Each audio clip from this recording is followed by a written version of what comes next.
तिकडे मुंबई आणि कोकण विभागामध्ये शेवटच्या टप्प्यात महाराष्ट्रातल्या शेवटच्या टप्प्यात म्हणजे 23 एप्रिलला मतदान होणार आहे आणि त्यासाठीचे उमेदवारी अर्ज भरण्याची लगबग आज मुंबईमध्ये बघायला मिळाली।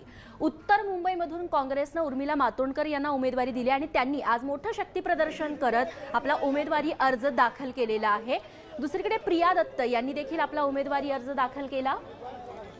उर्मिला समोर भाजपचे विद्यमान खासदार गोपाळ शेट्टी यांचं कडवं आव्हान असणार आहे। दुसरीकडे उत्तर मध्य मुंबई मतदारसंघातून काँग्रेसच्या प्रिया दत्त यांनी आपली उमेदवारी दाखल केली आहे। दोघींनी देखील अगदी मराठमोळ्या पोशाखात अगदी फेटा बांधून आपला उमेदवारी अर्ज भरला। उत्तर मध्य मुंबईमध्ये प्रिया दत्त यांच्या विरोधात विद्यमान खासदार पूनम महाजन या निवडणुकीच्या रिंगणात आहेत।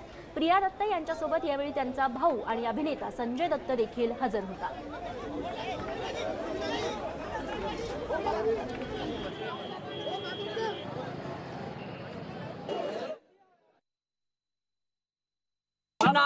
चुनौती है। मैं हमेशा कहती हूँ कोई चुनाव आसान नहीं है, तो आपका ये कहना कि ये इलेक्शन बहुत जैसे चुनौती है, मैं समझती हूँ हर इलेक्शन चुनौती है और हर इलेक्शन में हमें बहुत अच्छी तरह से फाइट करना है।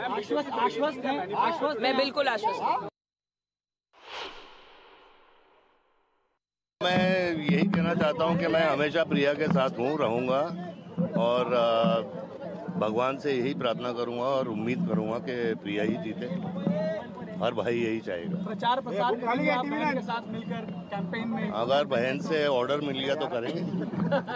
आप भी राजनीति से काफी करीब से जुड़े हुए हैं। कभी कभी नहीं जुड़े हुए थे भाई।